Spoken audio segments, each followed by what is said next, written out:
The dawn rose grey and heavy over the misty plains of Idistaviso.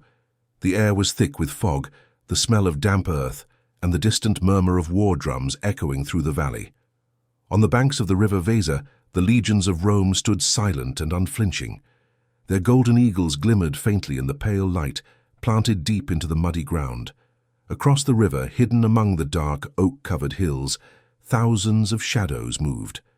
50,000 Germanic warriors, waiting for the signal to descend like a storm.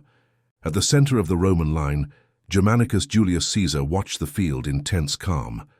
Today was not just another battle, it was redemption, a reckoning 10 years in the making. For to understand why Idistaviso mattered so deeply, we must go back to the year 9 AD, when the forests of Teutoburg swallowed 3 Roman legions whole. The Roman governor, Publius Quinctilius Varus, had marched deep into Germania, lulled by false peace and blind trust. His guide was Arminius, a Germanic noble and former Roman soldier. But Arminius had been weaving a trap from the start.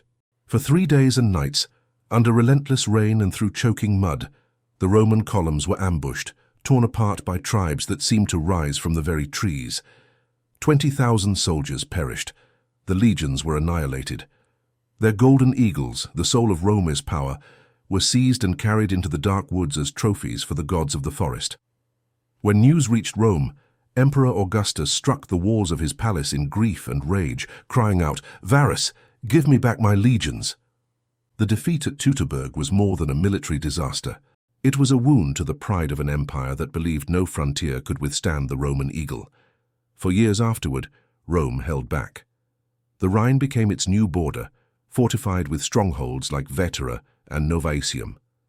Across that line, Arminius became a hero to his people, but his victory came at a cost. The unity of the tribes, held together only by their shared hatred of Rome, was fragile. Without an enemy to fight, old rivalries threatened to tear them apart. Nearly a decade later, a new commander rose to reclaim what was lost. In 15 AD, Emperor Tiberius entrusted his adopted son and most loyal general, Germanicus Julius Caesar, with a mission, not just of vengeance, but of restoration. Rome would remind the world that her pride had not perished in a forest. Germanicus was no fool. He would not repeat Varus's mistakes. Instead of marching blindly into the trees, he designed a campaign like no other, coordinating legions, cavalry, and a powerful fleet that would move supplies up the rivers, denying Arminius the chance for another ambush. On the North Sea coast, over 1,000 ships were built. In the camps along the Rhine, armor was hammered, swords sharpened, javelins stacked by the thousands. Every man knew that soon he would tread upon the same cursed soil where his comrades had fallen, and he would have the chance to avenge them. When the Roman legions entered the Teutoburg Forest, silence hung heavy. Then, solemnly, the soldiers began to gather the bleached bones of their fallen brothers. They buried them in reverence, whispering vows of vengeance. In that sacred act, the cold discipline of Rome became something more. A collective oath. The eagle would rise again. By 16 AD, the offensive was ready. Germanicus advanced deeper than any Roman had dared since the disaster. He divided his army into mobile columns, each led by hardened veterans and backed by Gaulish auxiliaries, Syrian archers, and the fearsome Batavian cavalry, men so skilled they could cross rivers while wearing full armor. Meanwhile, Arminius was ready.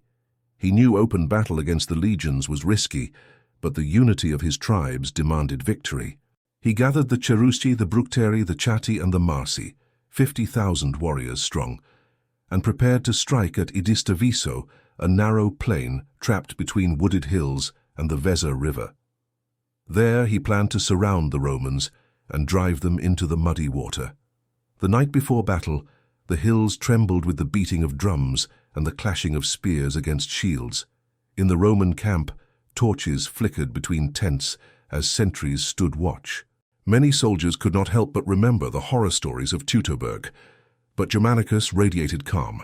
He had chosen this ground, and his men trusted him. At dawn, the fog rolled thick over the plain. Germanicus positioned his troops with surgical precision, legions in the center, shields interlocked like a wall of iron. Cavalry on both wings, skirmishers and archers at the front, ready to break the enemy's charge. The order was clear: withstand the first blow, then strike back with fury. The earth trembled as horns roared from the hills. Tens of thousands of Germanic warriors stormed down, screaming battle cries, slamming their weapons against their shields to unnerve the Romans. The impact was brutal, but the lines held, unyielding, disciplined, immovable. When the Germanic attack began to lose momentum, Germanicus gave the signal. The Batavian cavalry swept in from one flank, the Gallic riders from the other, closing the trap like the jaws of a lion. The battlefield erupted into chaos, steel against steel, cries of pain and rage mingling in the thick air. The Romans pushed forward step by step, shield by shield, cutting through the enemy with their short gladii. The Weser ran red with blood. Many warriors tried to escape across the river, but their heavy weapons dragged them beneath the current. And then, as Tacitus wrote, 8 eagles appeared soaring above the battlefield, a divine omen. The cry rose from the legions, "Aquila! Aquila!" The spirit of Rome had returned. Arminius fought bravely, but panic spread among his men. The Germanic line broke. What remained of his army scattered into the forests. When the sun finally fell, Idistaviso was a wasteland of shattered shields and silent bodies. 15,000 to 20,000 Germans lay dead. The Roman losses were minimal. For the first time in nearly 10 years, Rome had triumphed in the heart of Germania. But Germanicus was not finished. He knew Arminius still lived, and that meant the threat endured. After honoring his fallen and erecting a monument to mark their victory, he led his legions to the Angrivarian Wall, where Arminius and the survivors had fortified themselves behind wooden ramparts and deep trenches. Germanicus studied their defenses, then unleashed a perfectly coordinated assault. Roman infantry pressed forward in tight formation, while artillery and auxiliary fire rained down on the defenders. The pressure was unbearable. Within hours, the wall fell. The retreat turned into a massacre. The message was clear. Rome had avenged Teutoburg in blood. Germanicus continued to punish the rebel tribes, dividing his forces to strike the Chatti and the Marsi again and again. Villages burned, food stores were destroyed, prisoners were taken. It was total war, meant to break the will of any who still dared to resist. By the end of the campaign season, Germanicus withdrew to the Rhine, convinced that one final offensive would bring all of Germania under Roman rule. But in Rome, Emperor Tiberius thought differently. He sent a letter. "You have won glorious victories, but remember the cost of the sea. Rome's vengeance is complete. Let the Germans destroy themselves." Germanicus obeyed. On May 26, 17 AD, he returned to Rome in triumph. The streets were lined with flowers. The recovered eagles gleamed in the sunlight. The people cheered the man who had restored the honor of Rome. The Rhine frontier would remain. Germania would never be fully conquered. But the prestige of the empire was reborn, and the name of Germanicus was etched forever into history as the general who avenged the fallen and made the eagles soar once more. The story of Teutoburg and Idistaviso is a tale of 2 men, Varus and Germanicus. One led his legions blindly into ruin. The other turned patience, discipline, and calculation into victory. One became a symbol of defeat, the other an eternal emblem of Rome's resilience. At Idistaviso, the eagle rose again over a field of blood and iron. It was not just a battle won, it was an empire's pride reborn. If this story moved you, tell us in the comments what you think of Germanicus's strategy.